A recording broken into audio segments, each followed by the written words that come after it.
would want to start there. How would you go about collecting that? To be honest with you, I'm not sure how to collect blood samples, but... He knew what he had to do and what he wanted to do, he just didn't know how to execute it. Since what we're talking about when we talk about crime scene processing is preservation of evidence in its pristine condition. Outside it's raining right now, right? Yes. What do we have outside? There are footprints. What would be the most important thing to do next? Well, seeing as how it's raining outside, I think that we should go out and at least collect some data on the shoe print before it's completely ruined. All right, let's go check that out. Okay, let's go take a look. Here's what the shoe prints are. Oh, that's trash. You can still see an impression of the heel of the shoe print. I don't even see a full print, so class and individual characteristics are completely out. You're not going to get a conviction out of that. Okay. I seen another footwear impression up here by the #1 marker. Soup now, isn't it? Yeah. Yeah, I don't see anything now, Cody. Yeah, no, sir. As soon as he arrived, we had weather, and I was kind of hoping he would know that, but he kind of let it slide. Environmental conditions will dictate everything. It'll change the way you process a scene no matter what you think is most important. Rain, snow, wind will tell you otherwise. But we knew the rain was coming. We knew these footprints were here. You didn't say anything, and you blew it. This is the part where I have to stop this portion of the training exercise. We've gone through it, and you've done a good job up to here, but now it's clear you don't have the training necessary to properly process a crime scene. Fortunately for you, we do have that training, that expertise. So now we're going to move on to some individual training and get you to the point where you will be better equipped to do something like this. You ready? Yes. Yeah, All right, let's go. Solving a crime takes experience, training, and resources. Cody is about to be trained on the skills to properly process a crime scene to CID standards. Blood, as a fluid, it's predictable. Because of that, we can translate everything that's happened. We have the tools to bring this out. Crime can happen anywhere and anytime, and blood spatter can help reconstruct the event. Blood stain patterns, size, shape, and distribution all factor into proper analysis. We want to make sure that some of these patterns stay in your mind, and the best way to do that is to get some hands-on training. Oh, yeah. Blood spatter training is an extra tool that we have for processing crime scenes. It can give us a story on what happened in a scene. It's like its own language. Through the training that we've acquired with CID, we now have the tools to interpret that language. Pick this up and aim for this clot that's right here on the edge. Hit it hard. Don't be a wimp. Bring it up over your head and smack it down, okay? Okay. It was your worst enemy. All right. All right. Go for it. This is awesome, man. All right, you're good. You're good. You got it. Okay. Now, if we were to get the math on this and string it, it would come out with an area of convergence right where those sponges were at. Nice. So that's impact spatter. Wow. Thank you. That was awesome. The blood training's been incredible, man. I'm covered in blood. I didn't realize there's so much involved with math and science. There's a lot of different components that are vital, and this is awesome. Technological advancements such as 3D laser scanning gives agents a virtual look at a crime scene by recording millions of measurements along with panoramic photography. This technology provides an invaluable reconstruction of the crime scene for continued analysis. Most other law enforcement don't use 3D laser scanning technology yet because it's cost prohibitive. We're not a static organization. We're always moving forward. We're always looking for new technology, anything that'll keep us on the cutting edge, anything that'll give us the edge on the battlefield. Our battlefield just happens to be crime scenes. Today, my mentor and battle buddies, they've been incredible. They've given me an opportunity to be hands-on in something that I love doing. I'm really excited for the next few days, and I'm looking forward to every moment of it.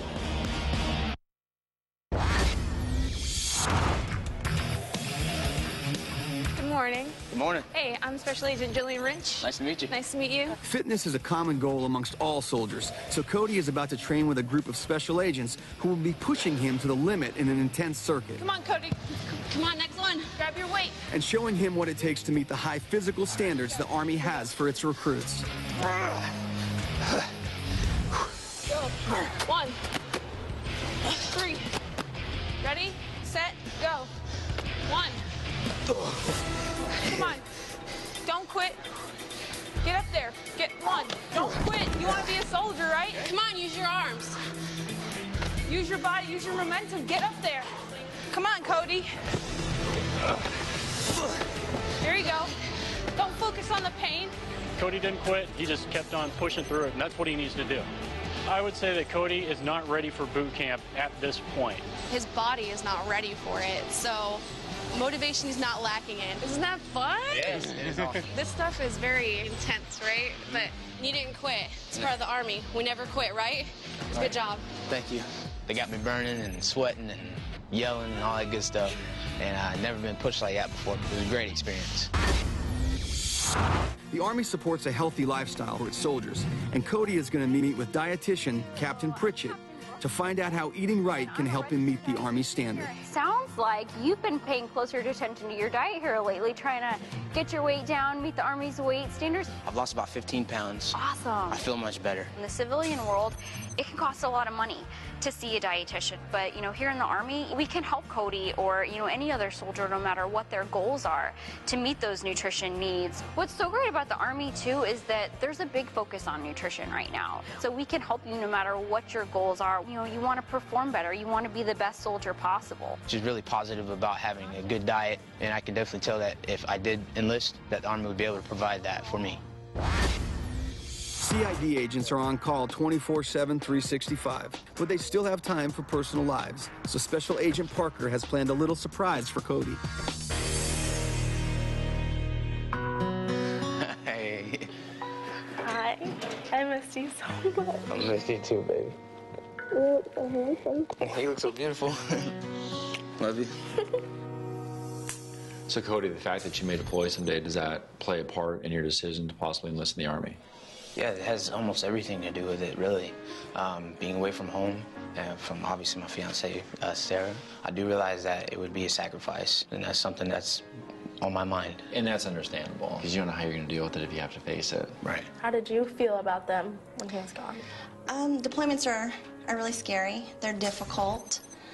Putting him on the bus and sending him off.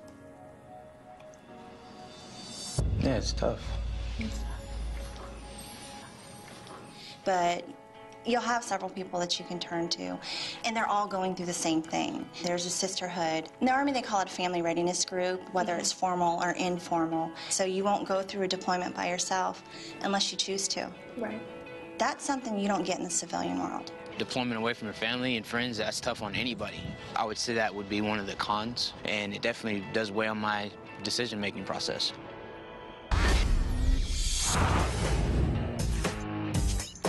So I think this gate over here is open. We'll go ahead and go in there. Today we gave Cody and Sarah the opportunity to see some things outside of CID. We took them to one of the neighborhood community centers for the military housing, where they can go to the swimming pool. There's fitness facilities, there's recreational facilities, they have movies, a place for the kids to play.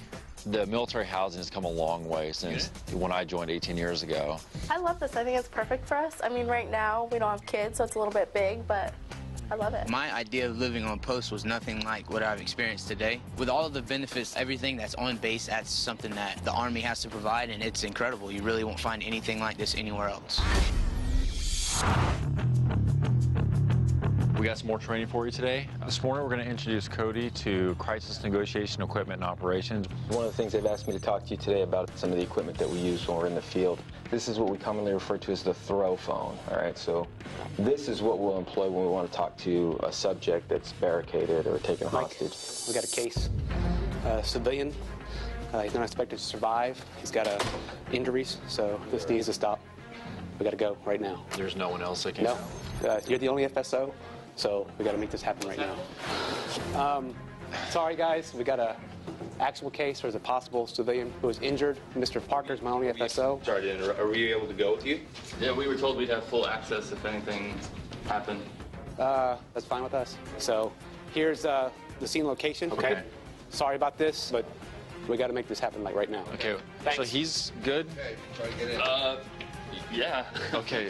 Special Agent Massey comes in and lets me know that we have a priority case. You know, we're in the middle of working with Cody, but I was the only forensic science officer available at the time. I'll call you as soon as I get out there and get things figured out. Once you have more information, see if we need to arrange for a pathologist to come down. Okay, let's go.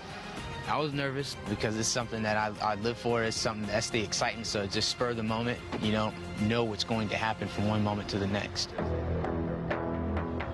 Oh, jeez. With the cloth over, that indicates that he did die. No. Bet we're gonna find out. Yeah. When we arrived, I seen the victim being put into the ambulance, and in my mind I was like, wow, this is real. This is reality. Someone just passed away, and this is not good, so we got to go do what we have to do. You know what, why don't you brief me while we're standing here?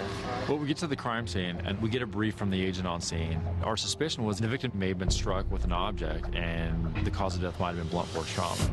It was leaning toward possibly a homicide, and we're going to treat each death investigation like a homicide until we can prove it otherwise, because we want to make sure that we don't overlook something. We're going to be a lot more careful in the evidence that we collect and identify. What do you notice about that wrench, Cody? Looks like there's a noticeable handprint. Okay. I am super nervous at the crime scene, but I'm trying to stay cool and trying to make sure I'm doing everything that I'm supposed to do not to contaminate the crime scene. Obviously, we have a lot of physical evidence. Now, we have blood, bloody handprint, bloody trail, bloody wrench. Right now, this is awfully suspicious. When we finish up at the scene, we find out that there's an interrogation going on back at the office. We're going to go back. I'm really curious to wait to see what this guy has to say. Cody is getting a rare opportunity to observe a crime scene and the steps CID agents take in order to successfully process and investigate a potential homicide. Something's just not really sitting right with me. Be very careful about making any assumptions about, okay, well, he probably hit him, or you know what, based on this, he didn't hit him, because right now we have evidence that can go either way. They have to keep an open mind, keep everything fair, so they're just processing as it comes in to them and as they process the crime scene. But in their mind and the way it looks and how it unfolded, it looked like a potential homicide. Agent Price. How you doing, sir? Mike Parker, I'm with you here with the CID office. Appreciate you coming in and talking to Agent Price. We have one of our assistants here. He's going to just sit and observe the interview. I think Cody's going to be a little nervous. He's never been exposed to something like this. He's had his internship at the Sheriff's Department, but he didn't get to do anything this in-depth. From what I've seen so far, he's done a really good job holding his own, but we'll see where the rest of the incident takes us. Here's what I'm looking at. Try to see it from my point of view. Okay. You got blood on you. Okay. The kid, somehow or another, ends up laying in the floor with an injury to the head, blood all over the place. We got a bloody tool that was next to him. And when you put all those things together, I mean, what does it sound like to you? Sounds like James fell on the ground. He just fell down. We can't do anything about what's already happened. Nothing happened. He fell on the ground. Did you hit James in the head with a wrench? I yell at him, I get loud, so what? But the last thing I'm gonna do is hit this guy with a wrench. I've never experienced anything like this. I've seen it on TV and movies before, but to be there firsthand is completely different. My heart's beating a million miles a minute because at certain times during the interview, he was getting a little antsy, and I was like, I'm ready for this guy to lunge, and to protect myself, I was in like a ready position in the chair. Okay. Hey, I appreciate it. Thanks. I'll let everyone know. Bye. Okay. Specialty in charge got a call from the hospital. The agents are out there. The pathologist just found out the blunt force trauma, not a factor. This guy just had surgery recently and a blood clot. It traveled through and caused a pulmonary embolism. Wow. That's the cause of death. Okay, we need to let Agent Barnes and Agent Brock at the scene know what's going on. All signs are pointing from the initial investigation of it being a potential homicide. Then it turns out to be a death from natural causes. It's like a roller coaster ride of emotions, especially for myself. We got a call from the hospital. This guy died of pulmonary embolism. Okay. Okay, so what we're looking at now is no longer a homicide or a potential homicide. We know is a natural death. That makes a lot more sense. All right. So it's unfortunate that we had to interrupt your training from this morning and whatever else was going to happen today. It's completely understandable. Obviously. Well, it's an unfortunate situation. The fortunate thing is we got to put your training into practice. Yes, sir. And you get to see how that training applies. Another fortunate aspect is this is another training scenario. This has all been set up. This is a training scenario for you. You're kidding. No, absolutely not. In the Army, we train as we fight. What? Right? We have to make our training as realistic as possible. This is Special Agent Michael Potter. Nice to meet you, man. He's our General Crimes Team Chief. He's one of the best agents I've ever had a chance to work with. I was just blown away. I didn't know what to say. I was like, it was just unreal. This was never designed to turn you into a CID agent. Yes, sir. but it is a path that you can take. If you want to work law enforcement, it is a premier organization to work for. I can definitely see myself doing something like this, but I still have to talk it over with my other half, Sarah, and we have to sit down and really think about our future. Soon, Cody will have to make his final decision to join the Army or remain a civilian. But before he does, Cody will meet with Army alumnus David Pauly, who after 22 years of service with the Army and CID, retired and is now a forensic science professor at Methodist University. I went in, 18, no college. I got my bachelor's degree. The Army helped me. So something that Army CID does is actually send people to graduate school to get them top trained in forensic science for the benefit of all the other agents. If you retire from Army CID, the opportunities are just limitless. I don't have any of my peers that are retired that don't have a job. Whether you do 3 years, 6 years, or 20 years, you're going to grow your resume to a point that everybody is going to be seeking you out. I'm very grateful for what the Army gave me, for what Army CID gave me, and for all the opportunities I had while serving with them for 22 years. The Army will present you opportunities. Whether or not you take them is something else, and I wanted to stress that to Cody very hard today. So Cody, how about going and shooting some guns? Yes, sir. What I want to do is go out to the range. We're going to shoot into different targets. We're going to examine the bullet after it impacts the target. All right. Let's do this. Sounds good. Extensive knowledge of forensic science marks the sign of any good CID agent. Professor Pauly is showing Cody how forensics ballistics is used to analyze bullets and bullet impacts to establish what type of firearm was used in the commission of a crime.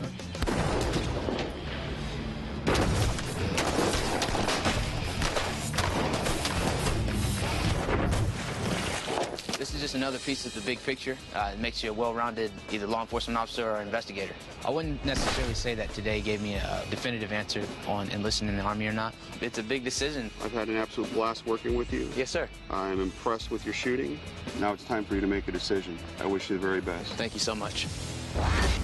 Sir. Sergeant Jones, good to meet you. You too. First thing I want to do is talk a little bit about Cody. It's a big day for him. How did he do out in his training with you guys? He was enthusiastic, he was excited, motivated.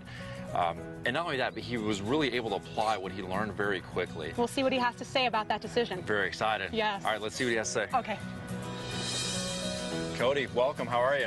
Great. Doing great. Especially Cody, good to see you. Good to see you too, Sergeant Jones. Today is the day. What's your decision? Are you going to join the Army or remain a civilian? Well, everything starting from the training house with the blood spatter and the footwear impressions and all of the training all the way up until today with the ballistics test. It was such an honor. And as you guys know, I've mentioned before, Sarah and I both have obligations that we have to meet back home, including finishing our degrees. We're also getting married in less than a year. So we got these big events coming up that we have to continue to pursue. So I'm going to remain a civilian and continue an active pursuit in law enforcement back home. Well, Cody, I can tell you that having obligations and knowing that you have to uphold those obligations, absolutely respect that decision. It was great having you here this week and being able to train you and giving you a first-hand exhibit of what we do. Yes, sir. But thank you. Good luck to you and Sarah. Thanks, Special Agent Parker. Thank you. Thank you. The Army isn't for everybody. Some people make the decision to join and realize it's not for them. Some people bypass it, not knowing that they are perfectly suited for the Army. And if Cody does change his mind, someday joins the Army, I think he'll realize it was a good decision for him and his family.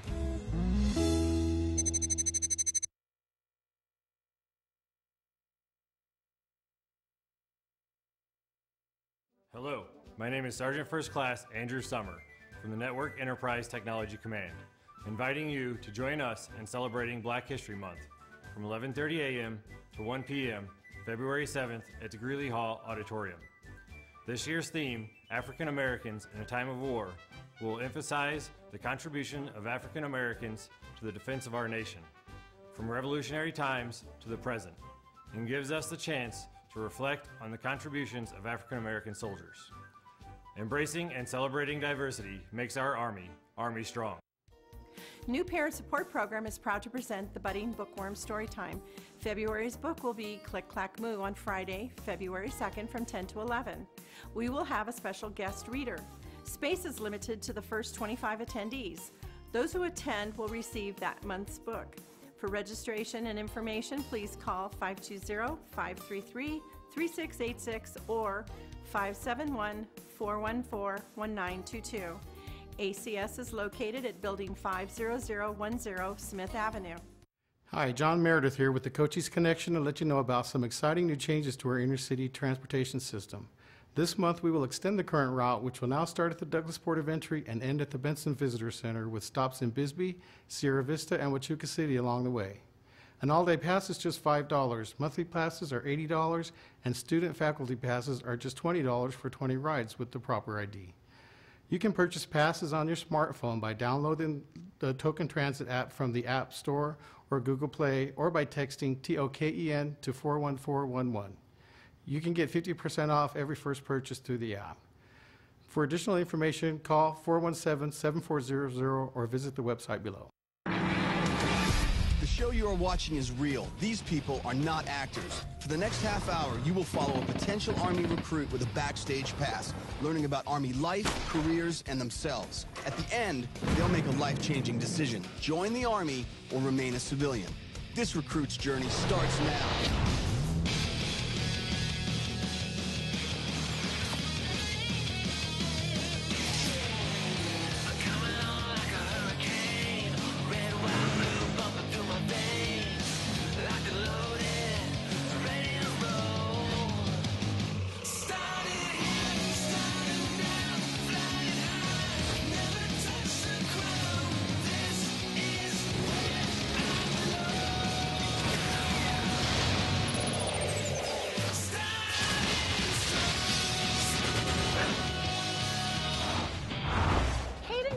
Hails from a military family and has been preparing his entire life for a career in the armed forces.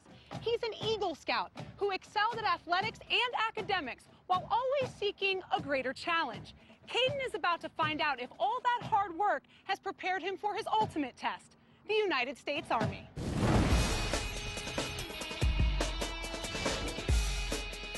I'm Caden Gossard. I'm 19 years old. I am from Saratoga Springs, Utah. I'm a student. I'm a part-time worker. I've been considering joining the Army since I was like this little kid. The reason I haven't enlisted in the Army yet is because my dad was Air Force, my brother's a Marine. He's been a big influence because he's my big brother.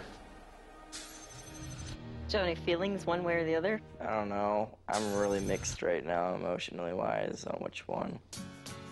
You really need to go for what you think is best for you, not for me or not for mom or your brother.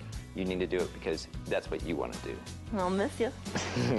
My week in Fort Hood, I'm hoping to gain a better understanding of what Army life's really about, and also decide between serving with my brother in the Marine Corps or going on and doing my own thing and join the Army and go for the dream I've always had growing up.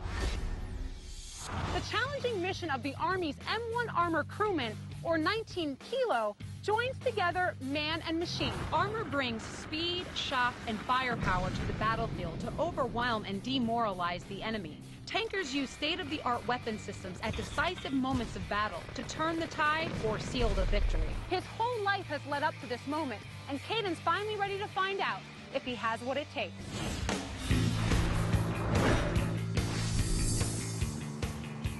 Caden, Staff Sergeant Jones, welcome to Fort Hood. Thank you very much. So, Caden, why are you considering the Army?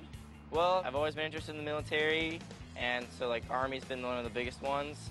Marines a little bit, because my brother's in it. Okay, now, why tanker?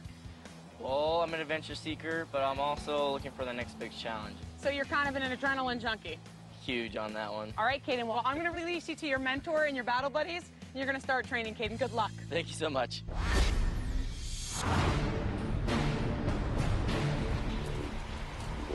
Hey, how you doing, Caden? Doing good. I'm First Class Whitehead from the platoon sergeant for 3rd Platoon, Delta Company 27 Cav. Sergeant First Class Whitehead is an armor platoon sergeant with 11 years of service. He served 3 tours in Iraq, where he earned 2 Purple Hearts, 2 Bronze Stars, and a Meritorious Service Medal. He currently serves with the 2nd Battalion, 7th Cavalry Regiment. So what do you know about this tank right here? All I do know about the tank is that it's an Abram. Okay, well this tank here is a M1A2 Set B2 main battle tank. It's the biggest, baddest killing machine on the battlefield. The M1A2 Abrams is the Army's main battle tank. armed with a 120mm smoothbore cannon, a 50 caliber machine gun, and the M240 machine gun. It has exceptional maneuverability and armor, making it the best all-around tank in the world. All right, so let's introduce you to your crew members. All right. Brassy Rodriguez, get out here! All right, Kay, let me introduce you to Specialist Brassy. He's a tank gunner. And Specialist Rodriguez, he's a tank driver. How you doing? So the tank consists of 4 crewmen. You got the tank commander, who's overall in charge of the tank. You got the loader, who loads all the main gun rounds. You got the gunner, who shoots all the main guns. And you got the driver, who drives the tank. All right, so let's get him suited up and we'll get started. Caden is about to get a lesson in teamwork with a tank crew. He'll see if he can meet the Army standard of loading the main gun in 7 seconds. The crew's survival depends on a fast, agile loader who can keep the main gun ready to fire. Show him combat speed, Brassy.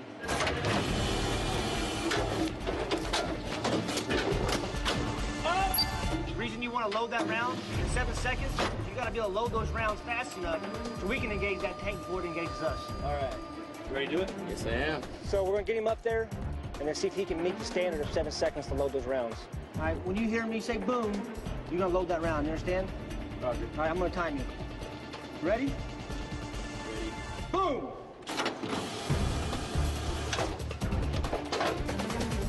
Oh, dang. Go, hurry up! Hurry up. That'll Okay, take guys. you.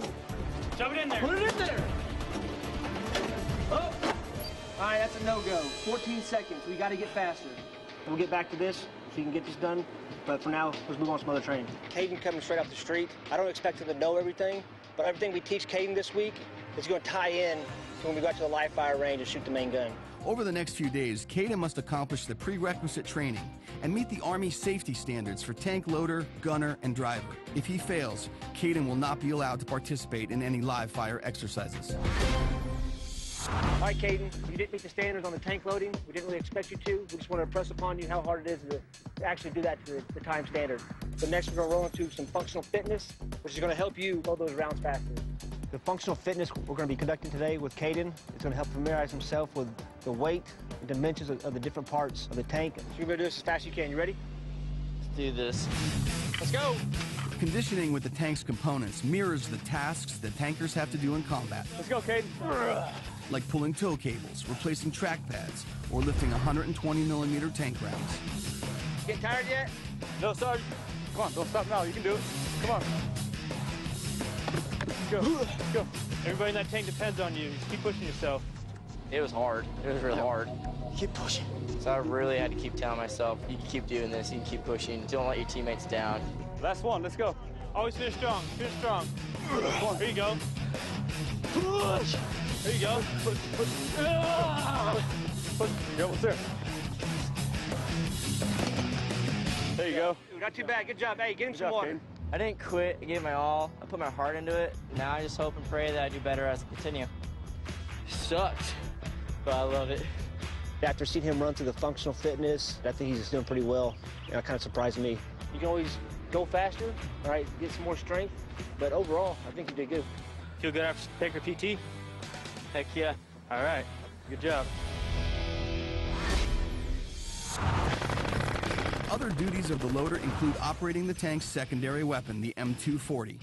The loader must be able to provide a functions test, disassemble, and then reassemble the gun. This is part of your criteria in order to shoot live fire. So in order for you to fire live rounds, I needed to see if you're able to do this. All right. Okay, go ahead. No rounds are in. Weapons clear. Put it down. All right, you are a no-go because you close the cover and then roll forward. I know you get a little flustered, but we're going to keep doing it until you get it right. Loaders have to be able to maintain the M240 in the heat of battle. Any delay in clearing a misfire or a jam could compromise the safety of the tank.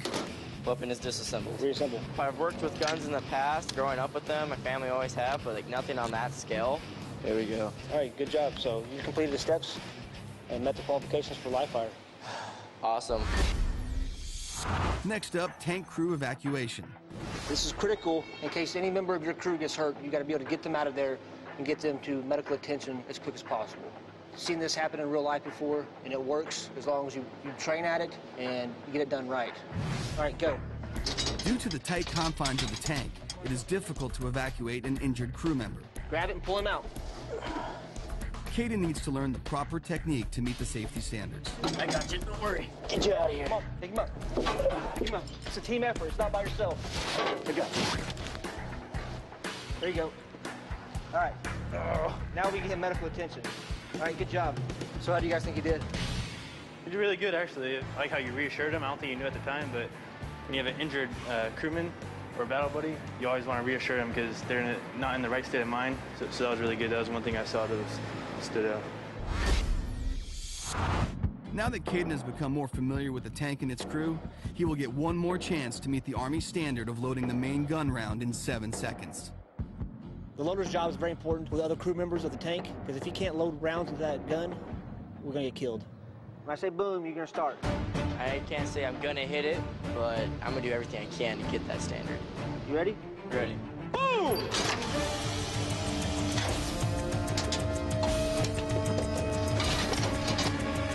Ah! 7 seconds. You're right at the standard. Once Caden met the standard of 7 seconds, I was quite surprised, very impressed. Today, we're kind of crawling. Tomorrow, we're going to walk. And then the next day, we'll be full running. All right. Be ready for tomorrow. Roger that. All right. Let's go. It was exciting to be able to say, yeah, that's right. I did 7 seconds.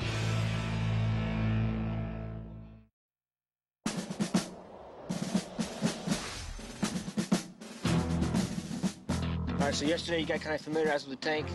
Today, we're going to get into the simulators, get you a better understanding of the gunner's station, and getting the prerequisites done for live fire training. Sounds good.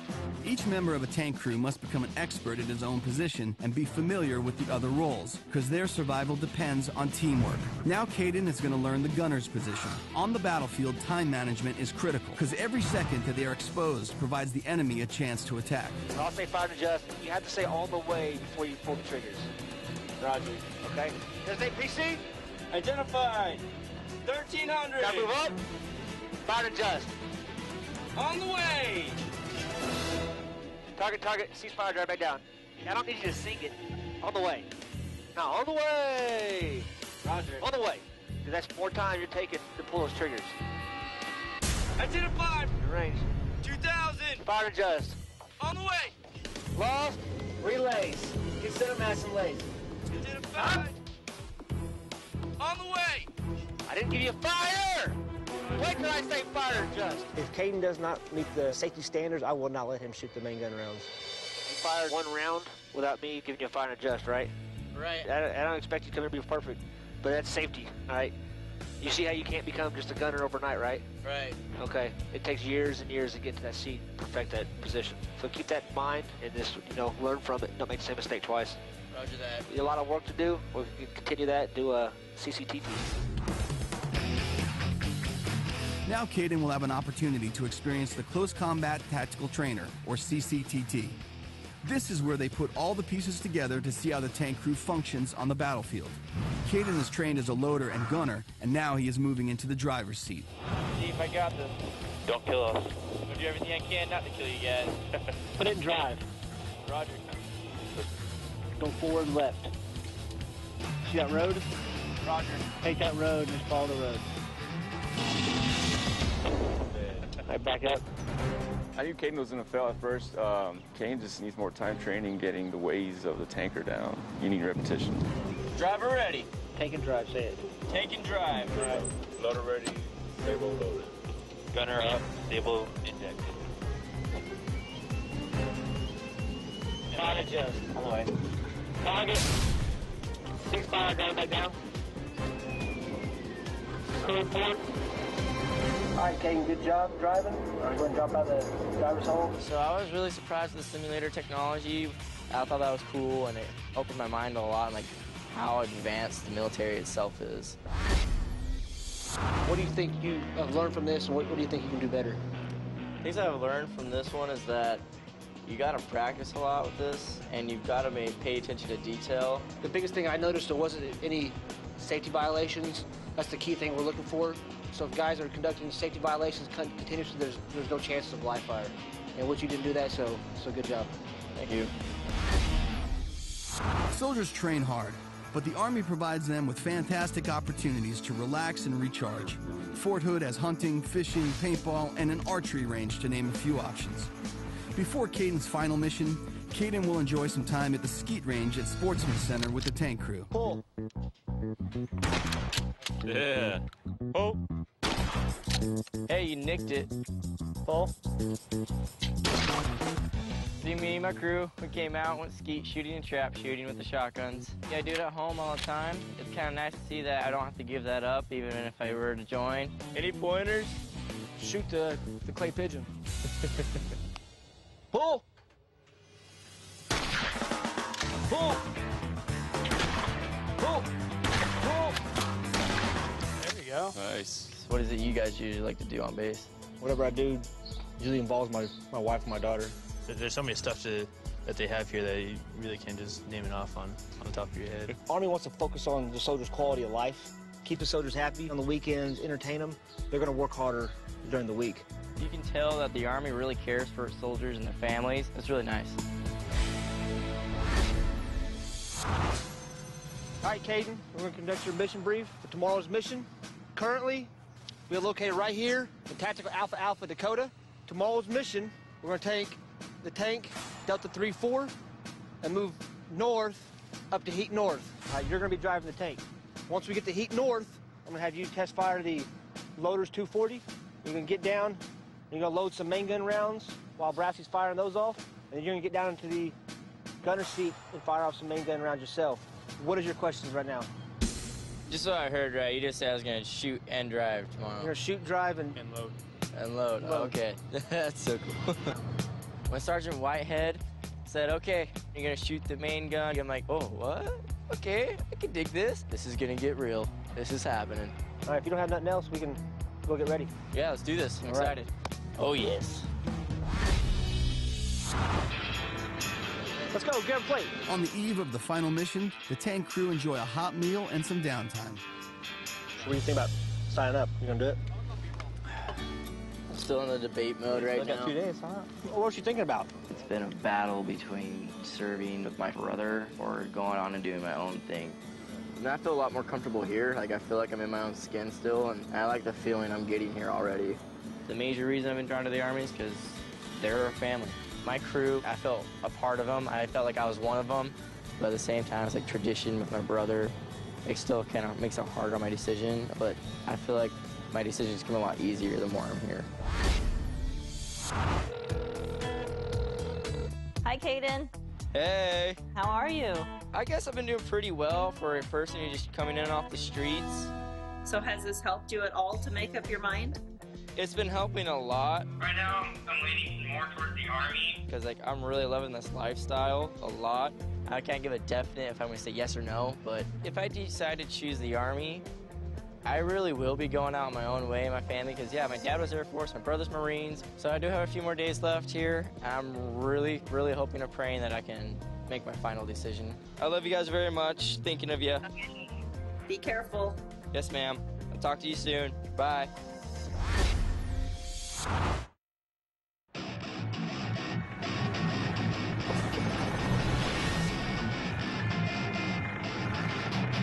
All right, man, so today's a big day. You know, as long as you do exactly what I say, be safe, run smooth, and you should enjoy it. This will be great. Let's do this. All right. First, we're going to take Caden out on a little road trip, see how he does driving. All right, Caden, put in drive, left, lead, parking brake. Roger that.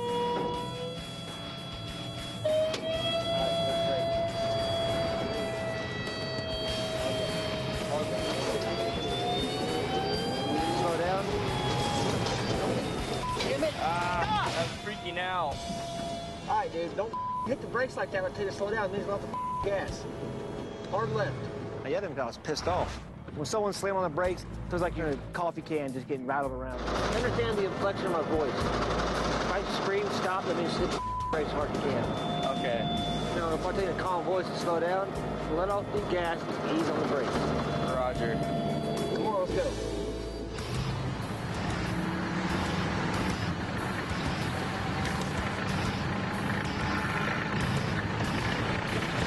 When I finally started driving the tank, I was terrified and excited. So like I had a huge adrenaline rush. But at the same time, I'm thinking I gotta stay safe. I gotta keep my crew safe. I gotta make sure I'm focused on task what I'm doing. It was a great time. When we first took off driving, he was a little touchy on the brakes, but he figured out his mistakes and seemed to do pretty well. Now Aiden's going to shoot the loader 240. Once we occupy the battle position, give him a fire command, and that's when he'll engage. On the way! Lower it, lower it.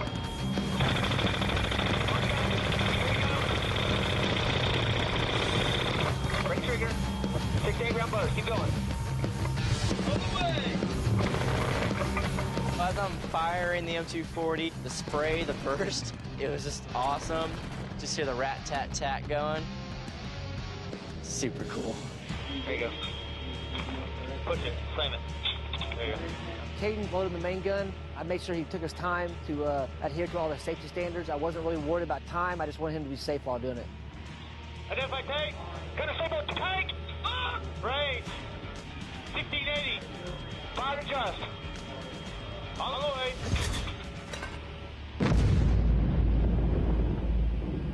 Seeing that hammer go back, I was just like, you mess up, your arm could be gone fast.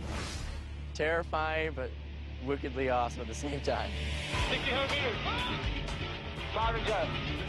On the way. Rough. Identify tank. Range. 1,600 meters. Fire adjust. Target, ceasefire, go back down. Now we'll move Caden from the loader's position to the gunner's position.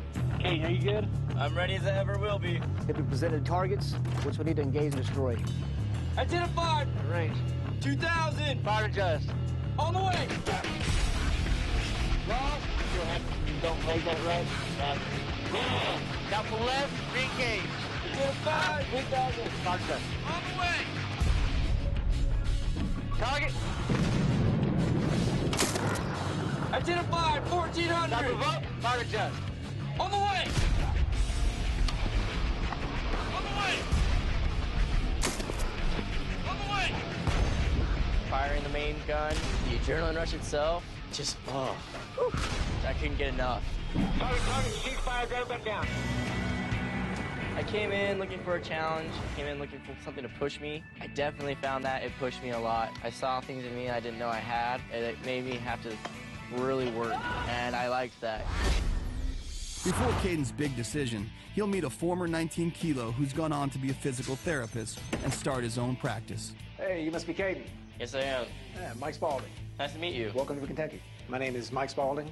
I joined the Army in 1987, was in for 4 years. I spent my last year on a tour to Iraq, serving in Desert Storm. Drove a M1A1 tank during my time in the Army. Came back home, went to the University of Kentucky, and have gained my bachelor's and master's in physical therapy, as well as a doctorate. Now I own my own clinic. If you'd like, I'll show you around. That'd be great. Thank you. The Army led me to where I'm at by offering a structured foundation. I don't think I really had that coming out of high school. I really felt like the Army would offer that, and it has. It hasn't let me down. I used the GI Bill when I got out of the Army and got my bachelor's and master's in physical therapy. So I've been blessed that the Army had the GI Bill, so I actually had money to pay for school, because I could have never gone without that. That's a huge step to come out of the Army, become a doctor. Made a big difference for him in his life. Now, Caden, this is Fred. Fred's undergone a rotator cuff repair. Fred was actually a tanker as well. He was in the Marines. So we're noticing that the Marine's down and the Army guys are working on the Marine. I can't argue with that. No comment. No comment. Well, I've been out of the Army for, going on 23 years. But there's still a lot of things that I take away from that every day. Having responsibility, having character, having integrity, the discipline that it takes to run a business. So all those things all started with that foundation that I got, back, 23 years ago. So, Caden, you've got a big decision to make tomorrow. What's pushing you toward the Army? I have to say the biggest thing pushing me towards the Army is just like my desire and dream to be a part of it since I was little. I have a little bit of time left, I have a big decision to make, and I really need to make it. Well, good luck with your decision. Thank you so much. Good luck with it. Thank you. Sergeant Whitehead. Sergeant Jones, how you doing? Thanks for meeting me. No problem. So, Caden's been with you all week. Tell me how he did. overall, he did great. So where do you think he's leaning in terms of his decision after this week? After seeing him in the gunner seat and see how excited he got over that, I think he's going to go for it. Fantastic. Well, he's on his way here. We'll see what he has to say. Okay. Sergeant Whitehead. Caden, how you doing? Doing good. Caden, good to see you again. Nice to see you too. You've had this backstage pass to a little bit of Army life. What'd you think about it? I really enjoyed it. I actually learned a lot about myself while I was here. It was nice to be able to see like another side of me and what I'm capable of. Well, you've had a chance to look at Army life and the career, and like you said, you've learned so much about yourself, but today's the day, Caden.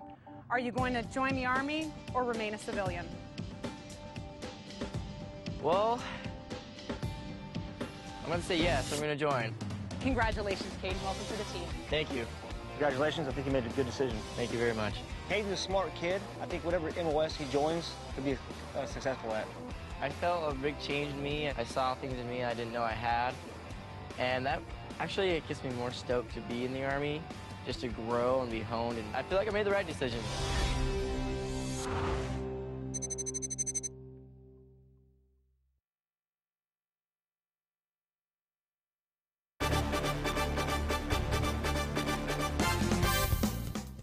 So today we're going to simulate that the Q1 behind us had a engine fire that caused a lost link with the aircraft and the ground control station. That would put the aircraft in an automated mode to shut down, but the engine would not shut down, and the fire department will have to respond, put out the fire, shut down the aircraft to make sure it's safe so that we can move it back for accident investigation purposes. There's a lot of switches and stuff behind the panels over here that they have to switch and push and to get the engines turned off, disconnect the batteries so that they can stop fuel flows and that type of thing. It keeps us proficient onto the aircraft and knowing how to shut them down, and if there's any hazards on board, anything like that, whether it be the MQ, MC-12, the C-130, A-10, F-16, those are our typical aircraft that come through here on a regular basis. The brakes will stay locked for 30 seconds, basically, and then when it loses power, or the power gets shut off, they'll stay ground locked until somebody comes out here and manually releases them. So, bottom line is we want to make sure that everybody's prepared and we want to keep everything safe. We're in a prevention stance, but when prevention fails, and an incident happens, we want to be able to respond quickly and efficiently to preserve life and preserve as much equipment as possible. Yeah, whether it's on the airfield or off out into the wherever it might come down. We have brush trucks that will actually go out if it's out into the wild and be able to do the same thing, because not only us down here at Station 3 on the airfield, but all the other crews at Station 1 and Station 2, where we all maintain proficient. Hello, my name is Sergeant First Class Andrew Summer from the Network Enterprise Technology Command, inviting you to join us in celebrating Black History Month from 11:30 a.m. to 1 p.m. February 7th at the Greeley Hall Auditorium. This year's theme, African Americans in a Time of War, will emphasize the contribution of African Americans to the defense of our nation, from revolutionary times to the present, and gives us the chance to reflect on the contributions of African American soldiers. Embracing and celebrating diversity makes our Army strong. New Parent Support Program is proud to present the Budding Bookworm Storytime. February's book will be Click Clack Moo on Friday, February 2nd from 10 to 11. We will have a special guest reader. Space is limited to the first 25 attendees. Those who attend will receive that month's book. For registration and information, please call 520-533-3686 or 571-414-1922. ACS is located at Building 50010 Smith Avenue. Hi, John Meredith here with the Coaches Connection to let you know about some exciting new changes to our inner city transportation system. This month we will extend the current route, which will now start at the Douglas Port of Entry and end at the Benson Visitor Center, with stops in Bisbee, Sierra Vista, and Huachuca City along the way. An all-day pass is just $5. Monthly passes are $80, and student faculty passes are just $20 for 20 rides with the proper ID. You can purchase passes on your smartphone by downloading the Token Transit app from the App Store or Google Play, or by texting TOKEN to 41411. You can get 50% off every first purchase through the app. For additional information, call 417-7400 or visit the website below.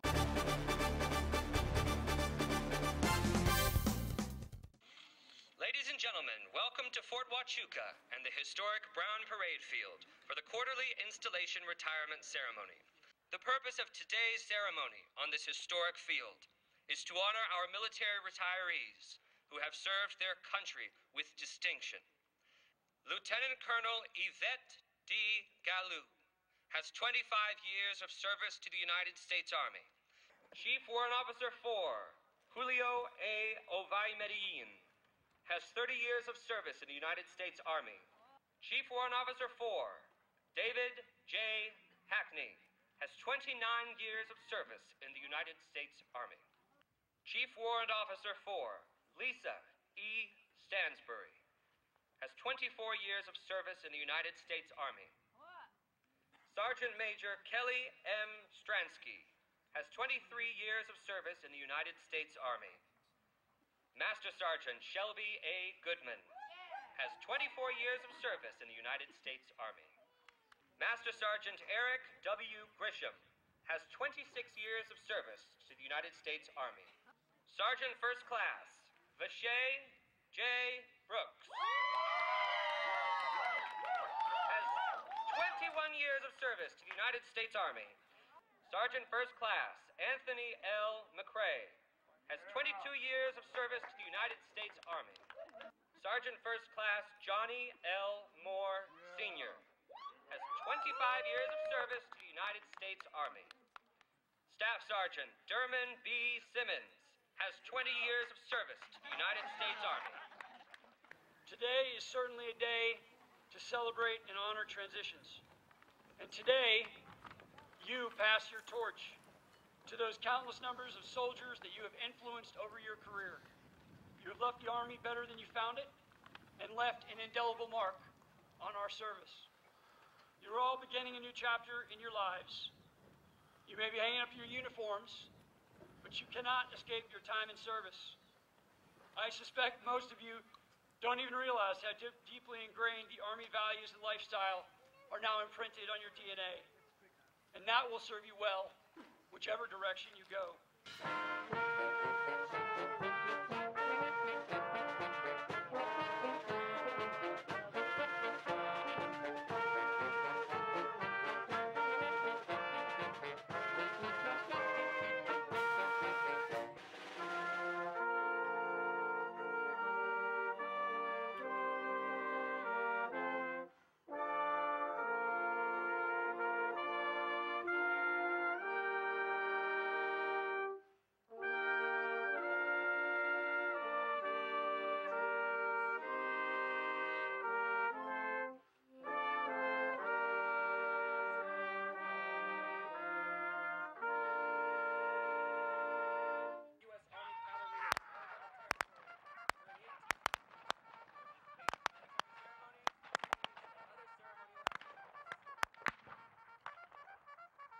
I'm gonna miss it a little bit.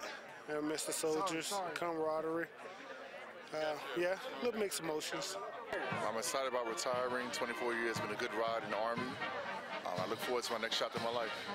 It's been a great 26 years, and I'm just ready to move on and see what else. Make way for those young guys coming up.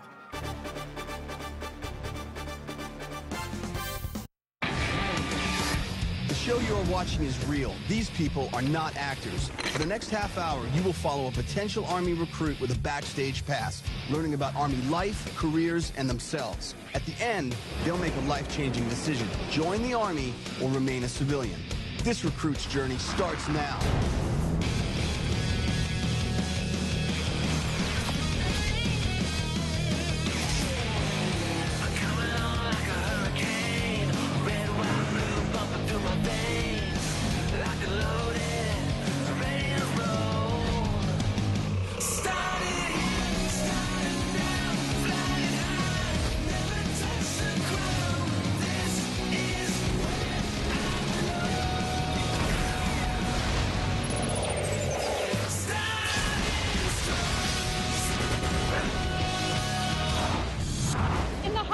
World of air traffic control, nothing can be left to chance. It's a job that requires critical focus, meticulous execution, and unwavering commitment. Civilian Aaliyah Pryor is hoping to overcome her own fear of commitment and achieve new heights in the U.S. Army. So what are you interested in the Army, babe? The Army has been in my mind since 11th grade, you know what I mean? I know it makes my dad super proud. My sister would be really proud of me. My name's Aaliyah Pryor. I just graduated high school in 2013. Military means a lot to me because my dad's retired Air Force, but I want to be a cook. So it's either the military or culinary school. To me, I think the Army stands out the most just because a woman in the Army is just strong. What would keep you from going? There's all that talk about people change when they become a soldier. I definitely just want to be the same person I was before I go, just, you know, a little bit stronger. Change is scary for me, but I'll probably be better than I am right now. I know I will be. I'm excited, I'm scared, I have all these emotions right now. Well, I'm always going to be here for you.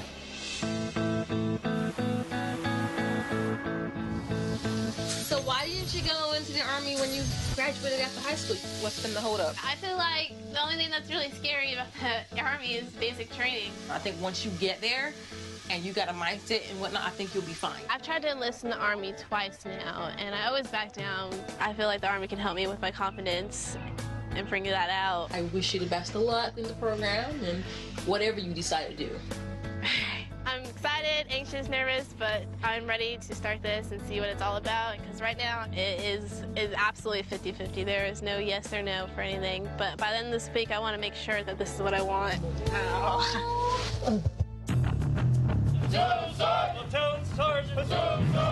Aaliyah will find out if the Army can help her find fulfillment as she learns about the intricate job of the U.S. Army Air Traffic Control Operator, or 15 Quebec.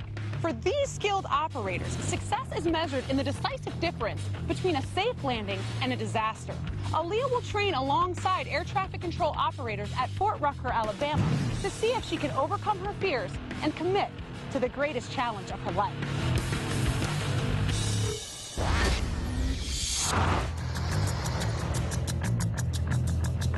Aaliyah, welcome to Fort Rucker. Hi, thank you. Home of Army Aviation. You've approached the Army a couple times, but you haven't been able to make that commitment. Honestly, I think it's just myself that's standing in the way. I'm a little shy, and by a little, I mean a lot. I just don't really feel like I have the confidence, and I feel like the Army would help me get confident. I've been really 50-50 culinary school for the Army, and I feel like this is the week that is going to help me, because otherwise I don't think I'd be able to make this decision on my own. And I just hope I get a good change out of this. The Army doesn't change who you are, it just makes you a better version of yourself. Right. I'm going to go ahead and turn you over to your unit and your mentor, who you're going to spend the week with, and I'm going to see you at the end of this week, Aaliyah, to get that decision. All right, thank you. Good luck. Thank you. Pack, close interval, follow it. Parade, press. You must be Aaliyah. Yep. I'm Staff Sergeant Doris. Hey. I'm going to be your mentor for this week to take you through the 15 Quebec process. In Staff Sergeant Dory's 7 years in the Army, he served in Korea and participated in Operation Enduring Freedom. Due to his exceptional leadership and technical skills, he was handpicked as an instructor for new Army air traffic controllers. All right, these are going to be your two battle buddies for the week. Specialist Coppersmith. Pleasure to meet you. And Private First Class Perez. Nice to meet you. Nice to meet you, too. So why don't you tell the formation a little bit about yourself? Hey, well, my name is Aaliyah. I just graduated high school. This week, I just hope to finally make a decision on what I really want to do with my life, and hope this is for me. Anybody have any questions for Aaliyah? How many push-ups can you do? Right now, I'm about 2.5. 2.5? Yeah. Really? Yeah. Not quite sure what a half looks like, but we'll get you to standard. Don't worry about it. Platoon, attention. File out. All right, you ready to get your training started? All right. Ready.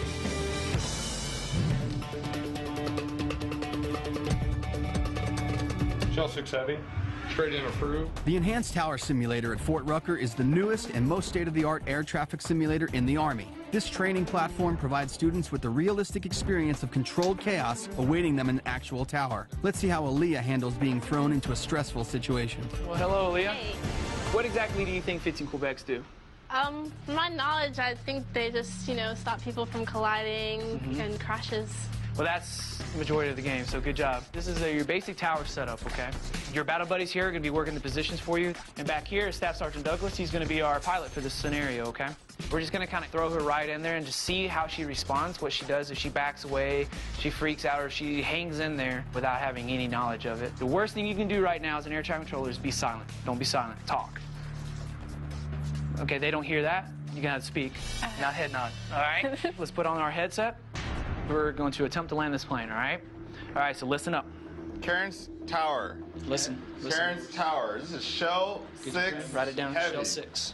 Shell 6 Heavy is a KC 135. Right, KC 135. Over Dothan. Right, KC 135. Inbound for landing. Tell them Shell 6 Heavy. Shell 6 Heavy. Karen Sour. Karen Sour. Make straight in for runway 24. Make straight in for runway 24. Wind 240 at 7. Wind 240 at 7. Speed. 24 at 7. Altimeter is 299 or 7. Altitude is 29197. I have no idea what the numbers mean. I know I'm talking about wind and altitude. I know what kind of airplane it is. There's just a lot involved with it. It's really nerve-wracking because everybody else knows what they're doing, and I'm over here stumbling on my words, and it's just complicated. We got to keep looking. We have someone in the air and we have someone on the ground, all right? Karen's Tower, Shell 6 Heavy is declaring an emergency. Okay, do you see it? You see the black smoke behind it? Yep. There you go. So it's an emergency. Okay, what do we do? We have fire in the cockpit. Fire in cockpit. Requesting a straight in to runway 24. Mayday, mayday, mayday. Who's more important? Do you know? The ground. Who's on the ground can stay on the ground. Who's up has to come down. All right, let's clear in the land right now. There's about to be collision. Okay, well, talk to him. Say Shell 6 Heavy. Shell 6 Heavy. Winds 2407. Winds 247. Well, now it's too late. All right, do you see what we have right here? All right. We now have a collision on the runway. Do you understand? During the simulation, I don't communicate one thing, and then the rest of them can't communicate it to the other person. And it's just a lot, and it's not what I expected. We understand that you're not going to be a 15 Quebec today. We know that's not going to happen within a week. She said exactly what a student at this stage in the training would have said, but she never did quit, and that's what's important. Let's go ahead and take off our headset, and let's get ready for our additional training. The road to becoming an air traffic controller starts in the classroom, where a student learns about the different aircraft and proper terminology, all leading up to the FAA examination, a certificate they must have to move forward. The FAA takes 2 years to do what the Army does in 86 days, but the Army has a higher passing rate than the FAA does. Crazy. LC stands for your local controller. That's who you are. At the end of this week, Aaliyah is actually going to land an aircraft in real life. So all of this training she really needs to work hard on to understand it and to grasp it so she can do just that. So now your ground is going to dispatch the crash truck. Who knew it took so much to control an airplane and how they take off, no collisions. Very different than I expected. My battle buddies, my mentor, they're great. They really know what they're doing, and all their advice is really helpful. Now that Aaliyah has learned some basic phraseology of air traffic controllers, she'll get a chance to put what she learned to practice. What we're going to measure as a success is that we don't have those two aircraft bumping into each other again, all right? And is to get that plane down and safe and the crash crew over to it. All right, so here we go. Your name is Aaliyah and you're a female. Yes, is that correct? That's correct. This is Shell 6 Heavy and he's a KC 135. Okay. It's the same concept. Right. Let's make it happen. Tower, understanding report 3 mile final. Shell 6 Heavy, roger. Report 3 mile final. All right, he's coming in. You got this. Shell 6 Heavy. Shell 6 Heavy. Wind. Wind 240 at 4. Where's he landing? Runway 24. Clear to land. Clear to land. Check wheels down. Check goes down. Boom. You're good. Roger, Tower, Shell 6 Heavy is clear to land. Now, that flow of communication. Okay, emergency, there's a fire on board. Aaliyah's got to work on really grasping these concepts, and she's really got to be more confident with it. I have emergency. If Aaliyah wants to be a great soldier, she's going to have to meet the standards, and she has a lot to work on. Your crash truck is out there. Be good. I had doubts about myself during this training. I've never done anything with planes before, and here I am thrown into this situation, and it was crazy, and I hope I can get it right at the end of the week.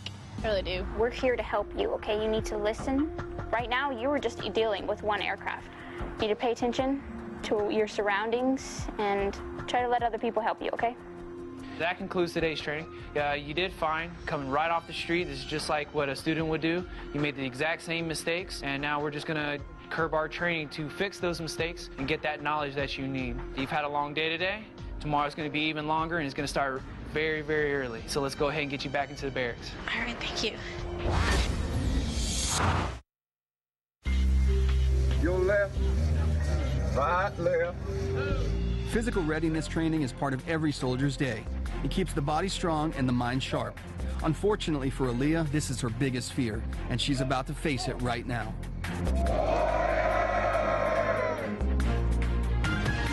This where you gotta be loud and thunder, so you can say 6. 6! There you go. This morning what we're gonna do is PRT with Aaliyah. She can only do about 2.5 push-ups. So we're gonna actually push her body just a little bit beyond what the civilian's gonna wake up at 5 o'clock in the morning and do. The success part of PT is not quitting, all right? I expect Aaliyah to be totally exhausted. She's gonna want to fail, she's gonna want to stop, but she's not. We're not gonna let her. You gotta do more than 2.5, all right? You got this. It's mind over matter. If you don't mind, it don't matter.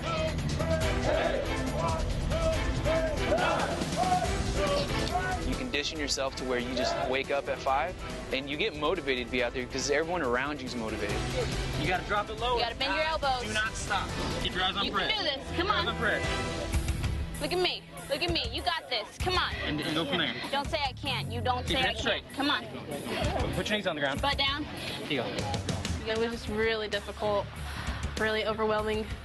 I'm scared. I can't do this anymore. Come on. There you go. Right there. That was a good one. Coming in, we could see that PT was one of Aaliyah's biggest fears, and I don't think she's conquered it quite yet, but she keeps pushing herself, and she doesn't give up. She'll meet that standard. You're done. All right. You go. I can't believe I did it. I think PRT was pretty eye-opening. It's what I was definitely worried about, but I can see myself doing it and doing this every morning. Welcome to the Army. All right, let's go. Welcome to Parents Tower. I'm going to give you a quick little brief on how we operate in this tower. The purpose of this training is to get Aaliyah out of the simulator and into a tower. This is her chance to observe air traffic controllers in action. Our flight data just got me a release off of Alpha Pad. Cross approach 24 and Foxtrot Pad and cross 180 Bravo. Air traffic control, it's awesome. I have respect for everybody who does it because it seems just so technical and cool. And I definitely want to see myself there. You guys make it look easy, but it's definitely a lot. The only reason why we make it look easy is because we went through 17 weeks of training at the schoolhouse. Right. You come to your first facility and you're going to go through that 154-day training program and you're going to be molded into a highly trained air traffic controller. Do you think you'd be able to enjoy something like this? Definitely. I mean, if I knew what I was doing, I think I'd have a lot of fun. Aaliyah's seen the concepts come together, and she's starting to understand the importance of what we do. Right now, her attitude is, you know, can I do it? But what we're hoping to do by the end of this week is kind of show her that you can do it, and you're going to get the training to make sure that you can do it.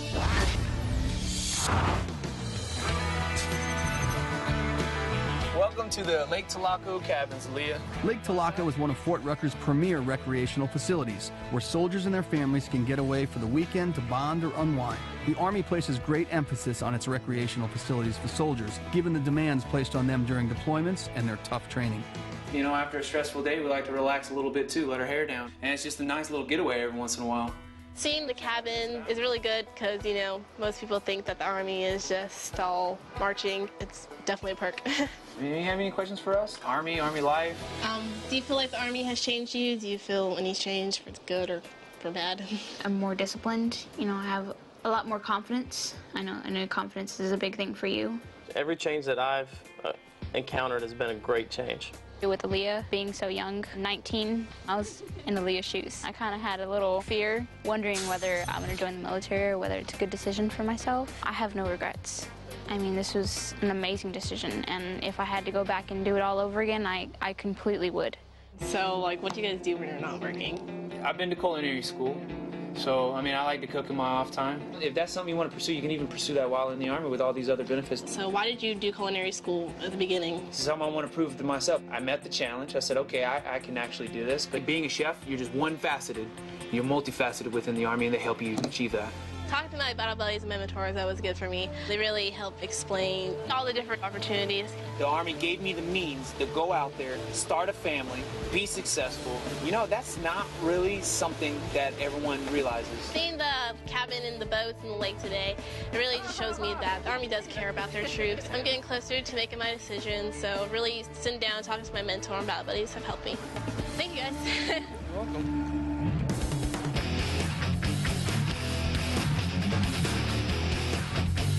Good morning, Leah. How are you? Good morning. I'm good. All right, you ready to get the final day of training going? Yep. All right, so behind you is the newest piece of technology the Army has when it comes to tactical air traffic control, okay? It's the MOT system, which is a mobile operating tower system, and you're actually going to set this up and getting it operational to the land aircraft. Your second phase is to bring that aircraft in, all right? Okay. Let's go. All right.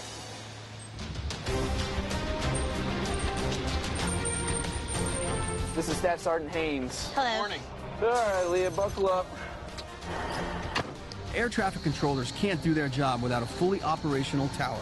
Tactical air traffic control means that they have to set up their own tower to conduct flight operations in areas with no air traffic control capacity. This 5-ton portable air tower in a truck system allows them to set up air traffic control wherever needed. Everything that Leah's already seen in the tower, she's now going to see it in a tactical environment. We have the same capabilities, if not even a little bit more. All right, let's get this thing rolling, man. We need the tri-band. It's going to go back on the top. These are your antennas? I had no idea I'd be working with such, huge equipment this week at all. At all. Twist and drop again. There we go. Now the second one going up. They said I can't break nothing, but I definitely feel like I'm gonna screw something up and break it. Take a step back, take a look at it. I think loosen the brown just a smidget. All right, so what does that mean? This I think and stuff like that? You need to be confident. Is it straight? No, it's not straight. Can you tighten your black and you loosen yours? It's not a can. You're not asking a question. You're telling them a directive. Yeah. You're not playing question game. Tell them, please. Let's go. Tighten your black and loosen your black. Done. Nope. So now it's straight, right? Yes. Yes. Yes or no? I can't have you timid today. I need you to apply exactly what we've been going over. I need you to be confident. I'm so nervous. I'm gonna need a lot of help from my teammates. My goal for this week is to get this plane landed, have all my lingo down. I hope I just can do a better job than I did in the simulator, because it's actually real life. I don't need you to be sheltered right now. This is not the time for it. For Aaliyah, this is going to be a culminating event where everything she's learned over the week, she's going to be able to apply it. We're going to put Aaliyah into the mix to see if she has what it takes to be a 15 Quebec and also a soldier. All right, so you ready for live aircraft now? Are you sure? You don't seem sure. Come on. All right, so you ready for live aircraft now? Well, yeah, I'm ready. Give it a shot.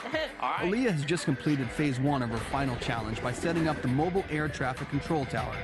Now that the MOTS is active, she must wait for live aircraft to call and be ready with immediate assistance no matter what the situation. All right, Aaliyah, all your hard work. Are you ready?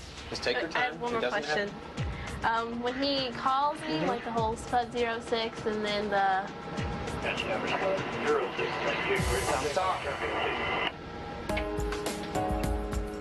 He gave you what he wanted. Give it to him. Just talk to him. Who is he? Who is Spud he?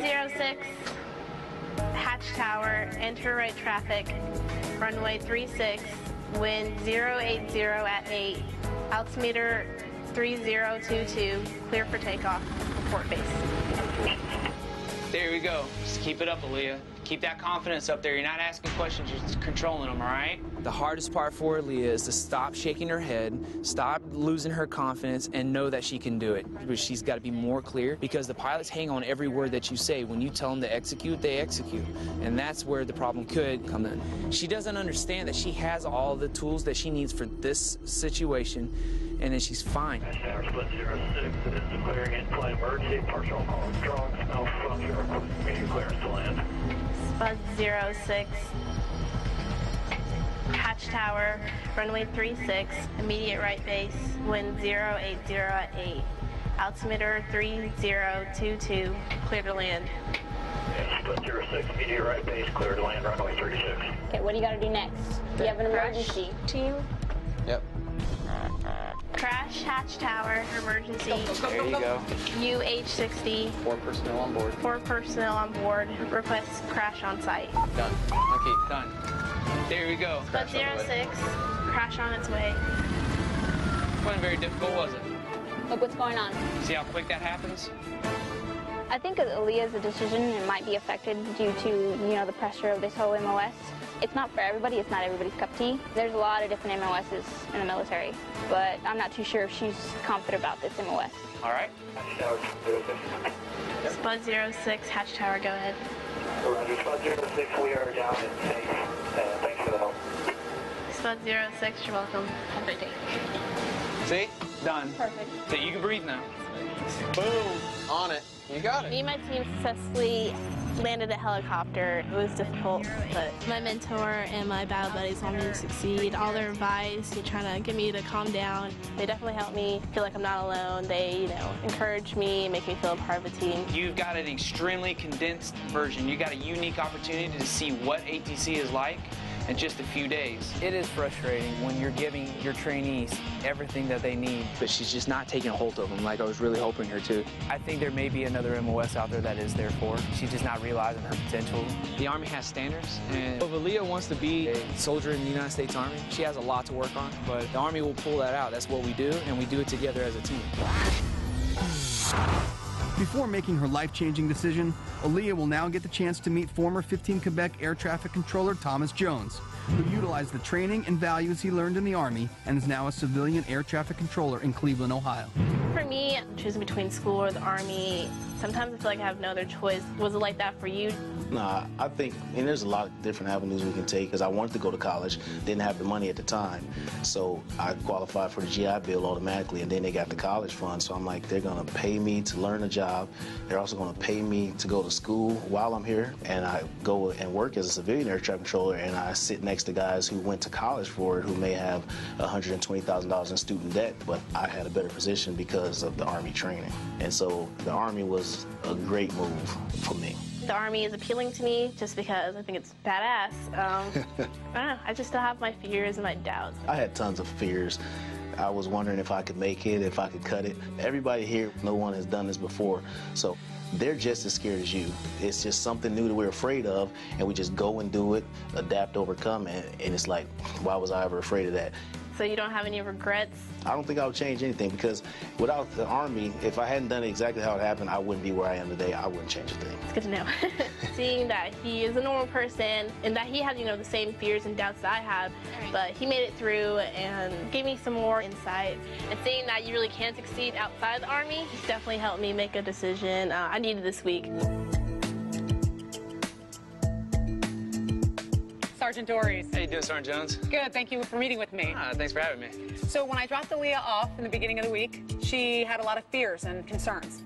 Fill me in, how did she do? She did pretty good. She was very low on the confidence. We got her confidence higher, though, throughout the week. But when she started getting a little stressed out, she went back into her shell, kind of reserved herself. And we also did explain to her the Army has standards. But, when she goes through the training, I think that really will show her, how much of a powerful woman she is. Okay, well, let's see what she decides to do. She's on her way. Aaliyah, good to see you again. Good to see you, too. How are you? Hey. What was this experience like? This experience was crazy. I learned a lot about air traffic control and just Army life in general. It was great. It was hard at some times, but fun overall. She never did give up. She just pushed straight through. By the second day, I think we started seeing her grow a lot. So, Aaliyah, today's the day. You have to make that decision. You have to commit. What's your decision? Are you going to join the Army or remain a civilian? I'm going to join the Army, but I want to go home first and just exercise. Well, congratulations. Welcome to the team, Aaliyah. Thank you. Thank you for everything this week. I had fun. I learned a lot. It was scary, but it was totally worth it. This week helped me just become a stronger woman. There you go, right there. That was. I'm very thankful and grateful for my mentor, my battle buddies. They've really shown me to just have confidence in myself. I'm excited about my decision. Boom. I know that I said it out loud. Yeah, it's cool. It's awesome. It's a good feeling.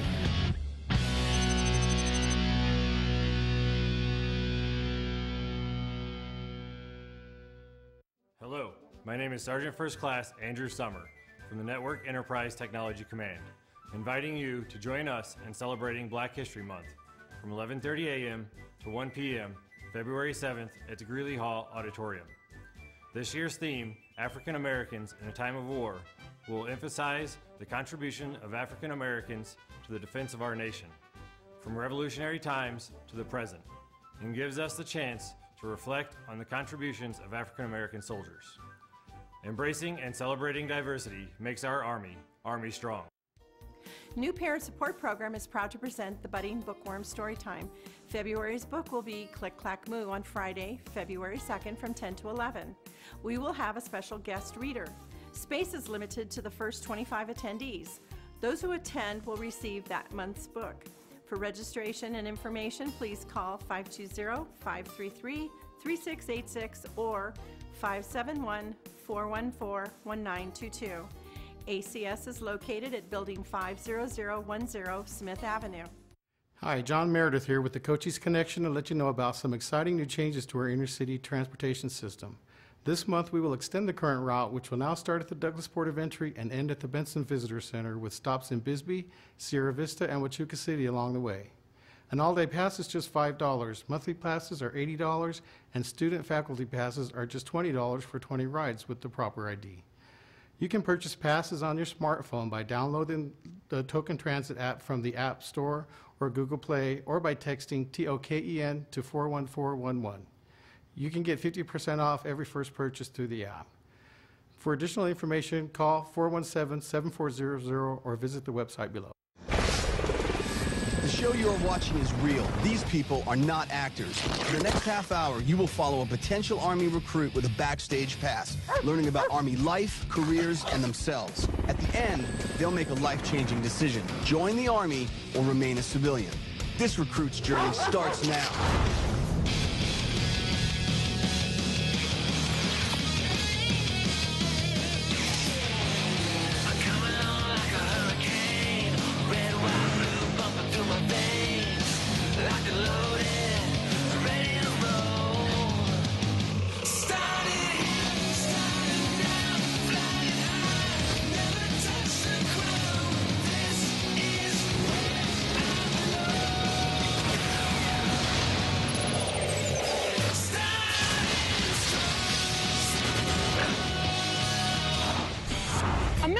Working dog and its handler work every mission side by side until they finish what they started.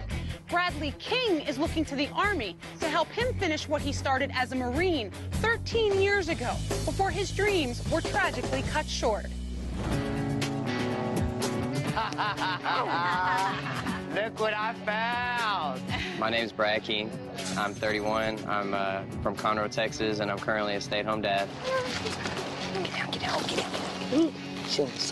I was 18 when I joined the Marines. At that time, that was my dream job. You know, I was like, okay, this is the company I want to go work for. That happens when former Marines play hide and seek. You can't find them.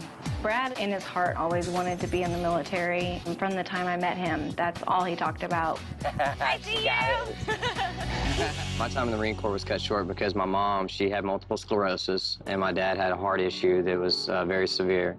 And they were given both short time to live, and I had to kind of put a hold on my dream and, you know, kind of come home, make sure that everything was taken care of and take care of them. It was really hard for him to make that sacrifice to come home, but it was for his parents. I kind of gave up on one dream, and I put everything on hold. I put my life on hold. Everything that I wanted to do, everything I thought I was supposed to be, I put it on hold.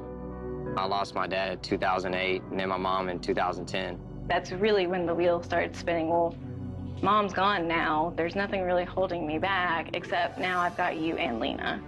And Lena's been the biggest thing to keep him from going. So what are your thoughts on going out to Fort Hood and trying out the Army? It's a really good opportunity for you. Yeah, deciding if this is really the right path for me. As much as I know about 31 Kilo right now, it is my dream job because I love working with dogs. That's going to fulfill things that jobs out here, that companies out here, they couldn't do for me. I just want to find my career, you know, I want to find what makes me happy. But then there's the other side, you know, I worry about Lena. I worry about, you know, not being able to spend those days with you. There's my job, and I mean, I've Right, put you got a career. years into that, yeah.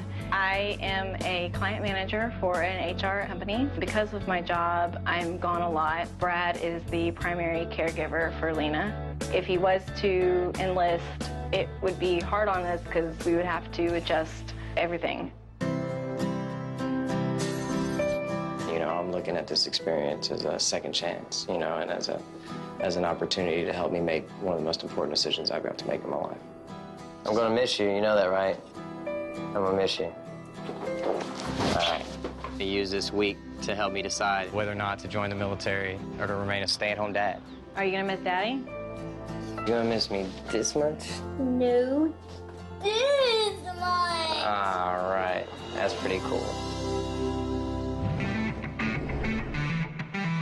The military working dog handler, 31 Kilo, teams dog and man together. Man's best friend and a bad guy's worst enemy.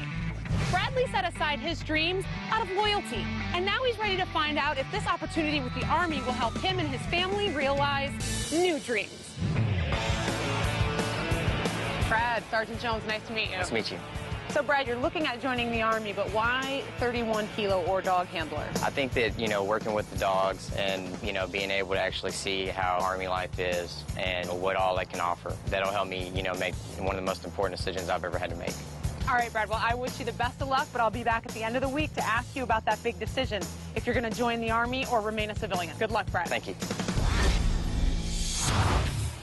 All right, guys, we got a lot going on this week. We have a visitor with us. His name's Brad. I hope you guys treat him with the same respect that we would treat everyone else. What's going on, Brad? Hey, good, sir. Staff Sergeant Sorella. I'm the Narcotics NCOIC here at Fort Hood.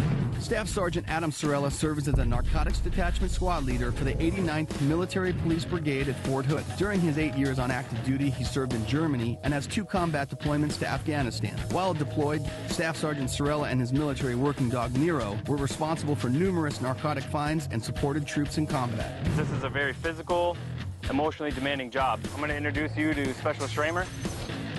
I'm Specialist Schramer. I'm an explosive dog handler here at Fort Hood. Nice to meet you.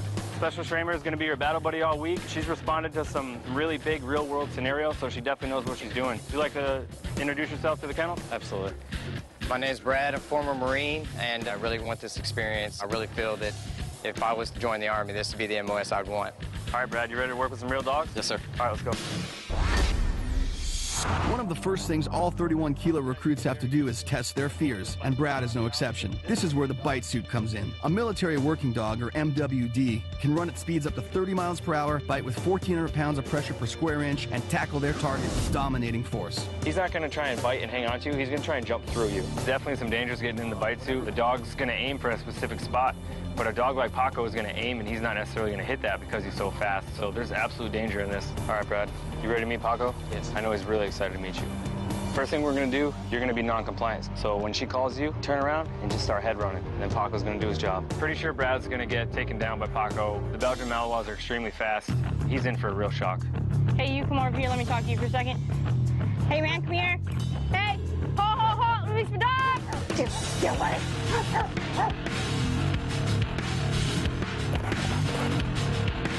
Here he comes. Get away.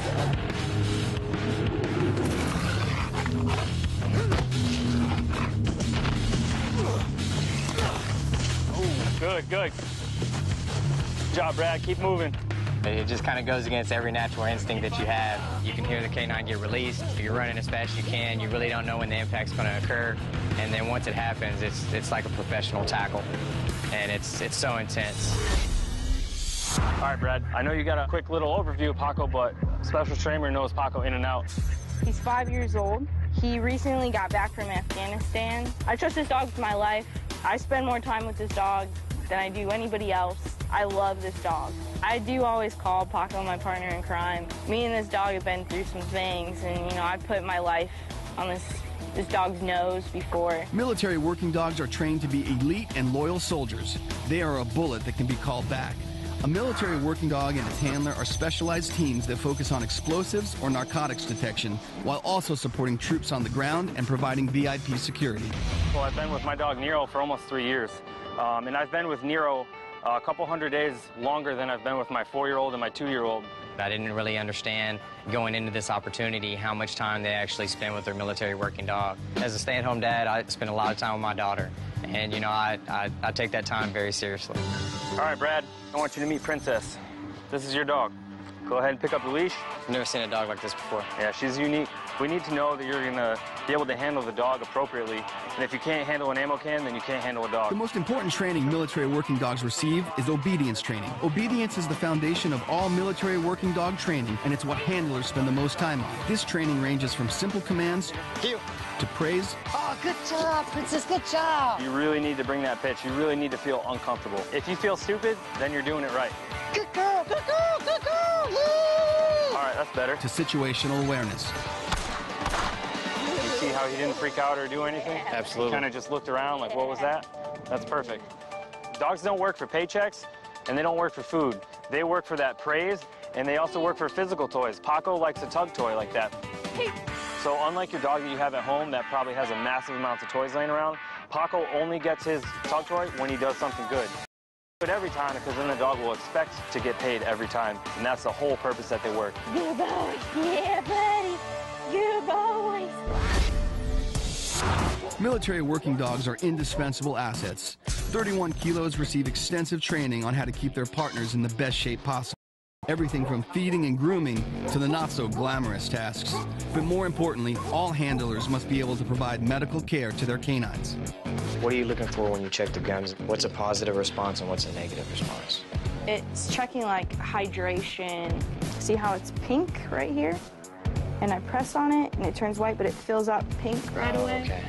That's what you're looking for, that's what you want. You are the first line care for this dog. So we not only get trained on basic care like this, but a little bit more advanced as well through our vet staff. So when you're downranged on deployment, you can provide that first aid care. This was a huge day for me. I feel like it was some really good training. It was awesome. And I've got a few more days of training before I have to make this life-changing decision. And, you know, I feel like I'm gonna need each and every one of them to make sure that I make the right choice in life.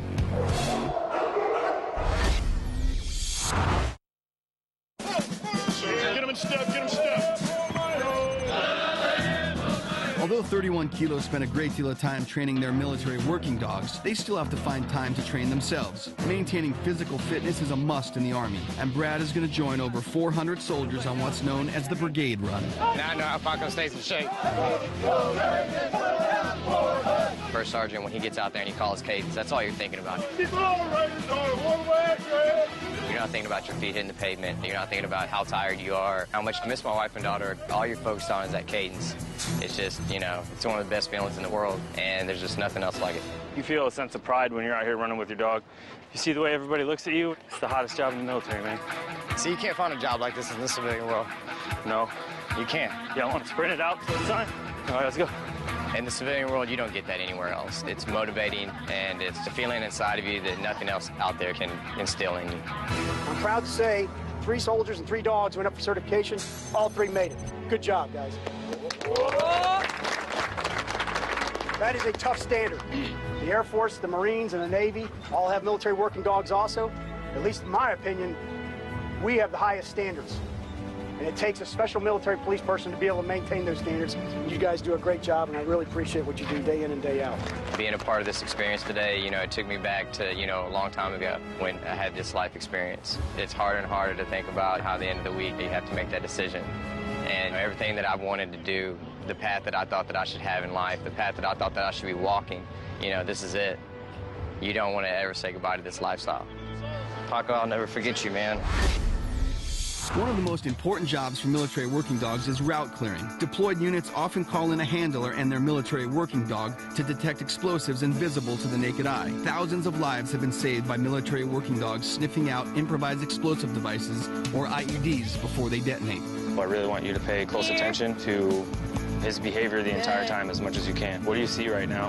Right now, he's high energy, he's in search mode, and he's really looking for those threats. Oh, he's found something. He's found a threat. I need you to walk up there and pay the dog. Come from behind him. Good boy, good boy. Yee! Did you see anything different when Paco decided to respond? When he got to a spot that he was really concerned about, you saw his body posture change. Okay. And you saw his ears change position. You've seen his tail change position. He's trying to tell his handler that, you know, hey, there's an issue here we need to address. Right, okay. With this training, do you think you have a good idea of route clearance? Yes, Sergeant. All right, let's go. Part of the way the Army takes care of its soldiers is by taking care of their families, too. The Army provides on-post schools, child development centers, child care, and family-friendly recreational activities. Although handlers must commit a lot of time to their military working dogs, they still enjoy time off. All right, Brad, so we're out here at Laura, which is basically a humongous lake that's at our beck and call at Fort Hood. You can come fishing, you can rent kayaks, canoes, boats, cottages. It's probably one of the best places that I've ever seen in the military to come and bring your family. I did not know that Fort Hood had anything like Laura. You know, they want their soldiers to still experience that family life and still get that quality time that they need so that they can go do the job that they need to do. And it's very impressive. If you were to enlist, what do you think your wife would say? And it'd be challenging for my daughter, challenging for my wife. Yeah. And, you know, I mean, my wife's real supportive of it. There's just some unknown Yeah, absolutely. Family is extremely important to me, and I know it is for Brad, too. So we kind of set him up with a surprise. From the way you've talked about your wife and your family, I know you love them with all your heart. So if it is for you, I have no worries that you guys will be successful. Thanks, Sergeant. So. Oh, that's cool. When I first got there, when I saw all the soldiers with their families, it made me miss mine even that much more. How are you? Good. Oh, man, as soon as I saw them, you know, you almost want to cry. I mean, it's huge, you know? I mean, I just keep going back and forth between this dream job that I'm pursuing and stay-at-home dad. Hey, Lena. Lena, do you want to go in the water park? All right, let's go. Come on. You guys want to go? Big one. So how you been? Good. Rough? Yeah. It's been hard. What, at home? Yeah. I mean, it's different. Trying to adjust to you not being there. But we just try to stay busy. Well, that's huge. That's one of the things that we talk about the most here, you know, is what kind of impact is that going to be on you and Lena? And so that's kind of a recap. Pretty 50-50? Yeah, absolutely. Yeah. This is super hard. Way to go! So how do you feel about your husband potentially joining the military? My concern is our daughter, because I work constantly. The military has so many options for your daughter, for schools on post, schools off post, before and after programs. If she likes soccer, or maybe she wants to play a little t-ball. Generally, anything you can think of, they have it on the military installation at your disposal. The Army does care to make sure that everyone at home is taken care of. Those are some nice amenities that we would be offered here. What we're getting ready to do right now is our final FDX, kind of a culminating event. We're going to take everything that we've learned this week and kind of put it into one training event. You ready? Yes, Sergeant. Ready. Well, we have a fellow MP unit on ground right now. They need our assistance. Let's load up. When deployed, handlers and their military working dogs go wherever the fight takes them, reporting to all types of combat support operations. If Brad wants to follow his dreams to become a 31 kilo, this is his chance to see the military working dog team in action.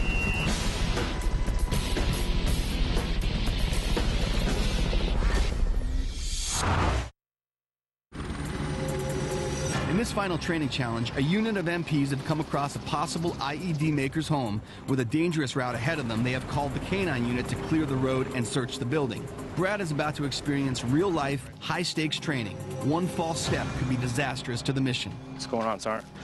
This road right here has been known to have IEDs, so we need y'all to go in and search the area and search the building once we get there. All right, Sergeant, I'm going to be working pocket lock leash, so just keep everybody behind me. Roger. All right, let's roll out. Brad's role in this training is going to be pulling the dog team security. Here, buddies. Go see. He's basically leading our formation. He has to see what's coming at us, and he has to relay that information to us. Brad's going to need to be clearing his intersections, looking for any possible threats, because Shrem is really just going to be looking at our dogs, so he has a very important role in this.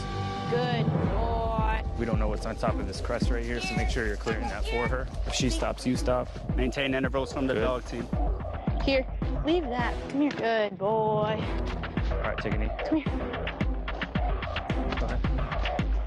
We need the dog team up here.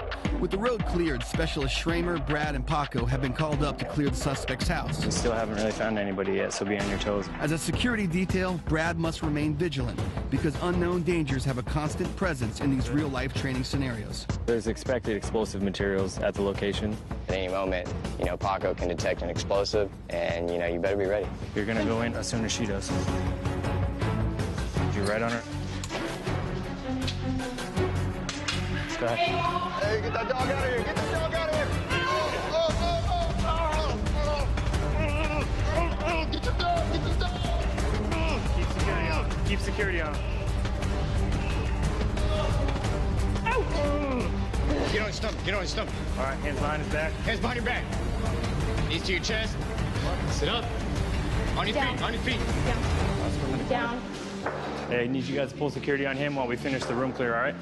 Initially, I thought Brad was really overwhelmed when we saw that suspect leave the room. I don't think Brad was tracking that there was going to be a suspect coming from that room. Once the suspect got bit, he actually handled it quite well. Got compliance and a hold over the subject and put him in the corner. All right, let's finish searching this building.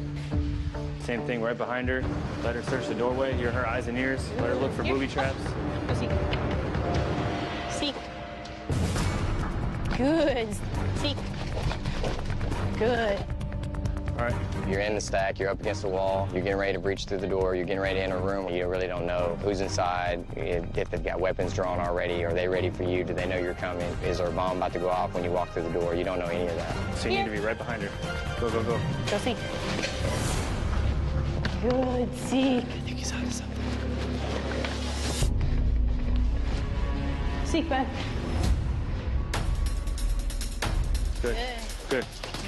All right, response. All right. Come on, buddies. Come on. Come on, let's go. Good boys. Follow them out, follow them out. Yeah, buddies. Good boys. When Paco went into that short room, Brad whispered, Sergeant, I think he's on something. So Brad did an excellent job and called out that change of behavior that we look for every day. With more training and Brad's work ethic, I really think he'd be a good member of the team in the Army. Overall, I'm really happy and impressed with how you handled that. The end state of all this, we found the cache. That's hundreds or even thousands of rounds or IEDs that now is in our hands that can't be used against us, so that's definitely a mission success. I had no idea coming into this, you know, what that team bond was going to be like, what watching that team work was going to be like, and, you know, the military working dogs saving lives. You can definitely see why it's so important to the Army to have these teams. Do you think this training influenced your decision at all, whether or not to enlist? I believe it influenced my decision greatly. Spending time with you soldiers and seeing the sacrifices that y'all make every day and how much training y'all go through to be the professionals that you are is impressive. You can't get it training like this anywhere else on earth. Brad needs to sit down and talk to his family and see if this is the right move for him, because this is not just a job, this is a career, a passion, and a calling for us. So this isn't just Brad joining the Army. This is really him accepting another partner in not only his personal life, but his family's life. And if it's not right, then he shouldn't join. Before Brad makes his final decision, he'll get a chance to meet a former military working dog handler who works as a civilian at Lackland Air Force Base, the home of the Department of Defense's puppy breeding program, part of a joint military operation where all military working dogs and handlers from every branch of the DoD receive their initial training. This is my friend Brad. This is MWD Nero. Nero? Nero? Looks familiar. Braulio trained Nero a couple years ago before he got sent to Fort Hood. Nero's one of my students. Oh, cool. Yeah, my name is Braulio Folk. I was in the Army for 10 years. I was a military police officer. I was a dog handler working at Fort Hood, and I ended my career in the Army training dogs to become military working dogs. Now I'm a government employee. I decided to get out of the Army. I work at the breeding program. We breed dogs, and once the dogs are ready, we foster them out, and I train them. I love the Army, but there's a life after the Army. So not only are you getting all this good training in the Army, it will transfer over to the civilian side. So you can do overseas contracting, or you can work with the government, work with TSA, work at all the ports, airport, any place has a port, they need dogs. They need trainers for those dogs. And they are good, prestigious, something to be proud of, good positions. Braulio was cool. I mean, you can tell that, you know, he's so happy that he had the military lifestyle, and he utilized all of the skill sets that he picked up in the military, and they transitioned right out to the civilian world. And I mean, look at him, he's living the dream. You want to kind of check out what I do? Absolutely. Nice, let's do it. Graduating to military working dog status does not come easy. It takes 2 years of intense training for these playful puppies to transition from the playpen to the battlefield. And as you can see, man, these guys are pretty rambunctious.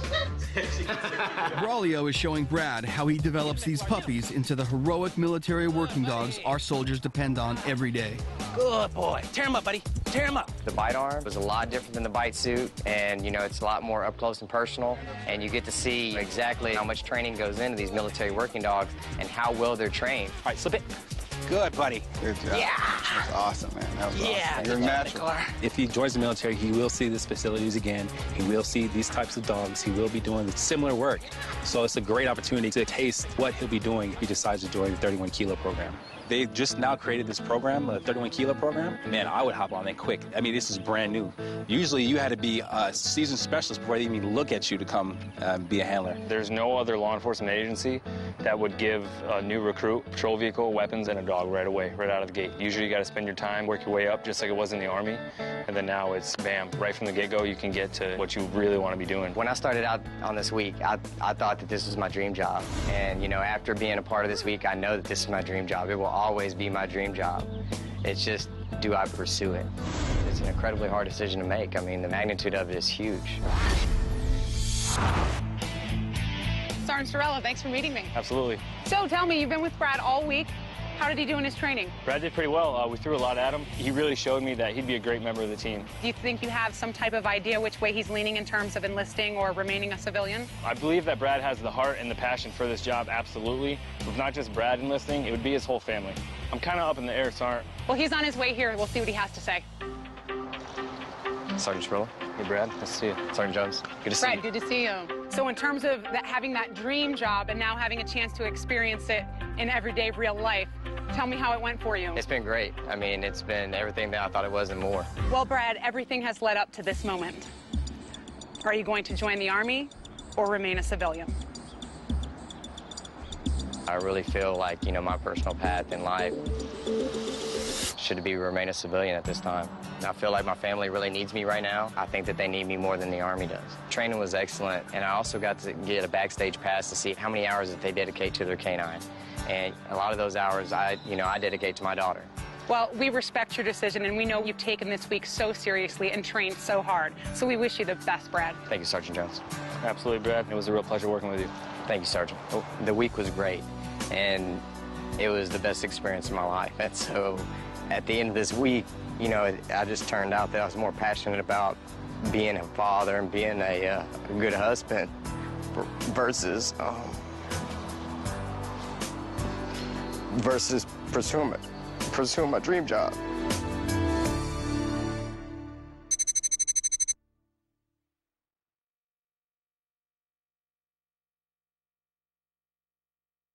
Hello, my name is Sergeant First Class Andrew Summer from the Network Enterprise Technology Command, inviting you to join us in celebrating Black History Month from 11:30 a.m. to 1 p.m. February 7th at the Greeley Hall Auditorium. This year's theme, African Americans in a Time of War, will emphasize the contribution of African Americans to the defense of our nation, from revolutionary times to the present, and gives us the chance to reflect on the contributions of African American soldiers. Embracing and celebrating diversity makes our Army strong. New Parent Support Program is proud to present the Budding Bookworm Storytime. February's book will be Click Clack Moo on Friday, February 2nd from 10 to 11. We will have a special guest reader. Space is limited to the first 25 attendees. Those who attend will receive that month's book. For registration and information, please call 520-533-3686 or 571-414-1922. ACS is located at Building 50010 Smith Avenue. Hi, John Meredith here with the Coaches Connection to let you know about some exciting new changes to our inner city transportation system. This month we will extend the current route, which will now start at the Douglas Port of Entry and end at the Benson Visitor Center, with stops in Bisbee, Sierra Vista, and Huachuca City along the way. An all-day pass is just $5. Monthly passes are $80, and student faculty passes are just $20 for 20 rides with the proper ID. You can purchase passes on your smartphone by downloading the Token Transit app from the App Store or Google Play, or by texting TOKEN to 41411. You can get 50% off every first purchase through the app. For additional information, call 417-7400 or visit the website below. The show you are watching is real. These people are not actors. For the next half hour, you will follow a potential Army recruit with a backstage pass, learning about Army life, careers, and themselves. At the end, they'll make a life-changing decision: join the Army or remain a civilian. This recruit's journey starts now.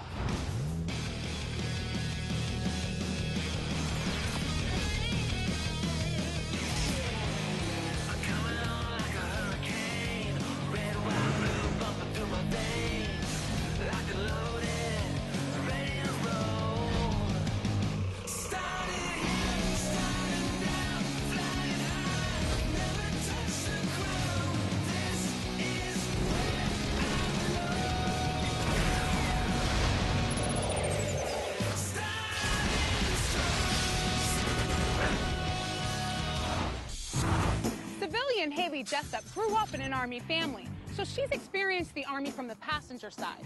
Now she'll move to the driver's seat as she takes on the experience of an Army animal care specialist, 68 Tango, to see if it could jumpstart her future.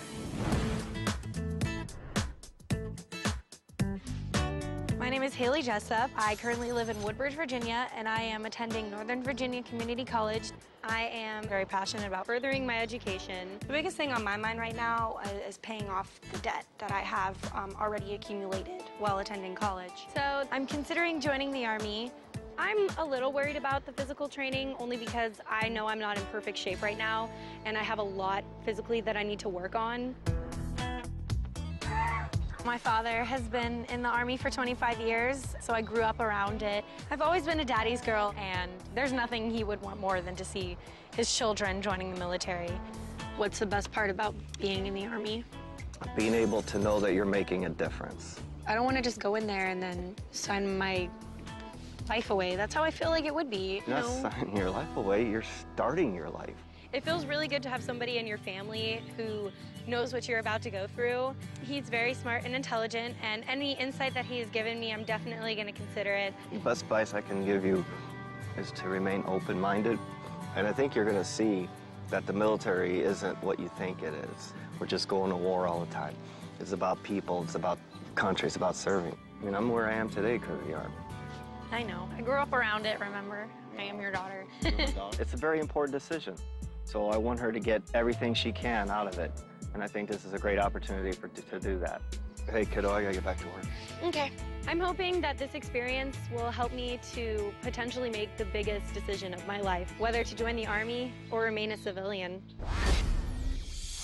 Haley is considering Army service as a means to help improve her position in life. Over the next few days, she'll experience the role of the 68 Tango, or animal care specialist. The animal care specialist supervises or provides the care, management, treatment, and sanitary conditions for animals with the primary responsibility of prevention and control of diseases transmitted from animal to man, and comprehensive care for government-owned animals. These dedicated soldiers ensure the best possible treatment so animals can provide a great service to the Army. Haley's going to find out if she's ready to commit to Army service and to her future.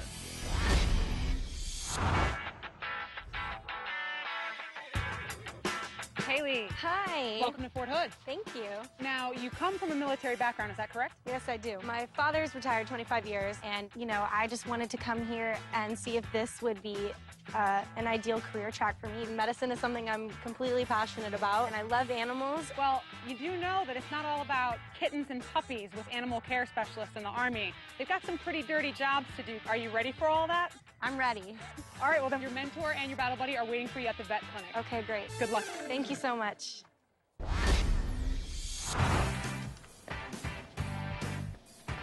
Hi, good morning. I'm Sarah McCluskey. I'm Haley. Nice to meet you. Nice to meet you.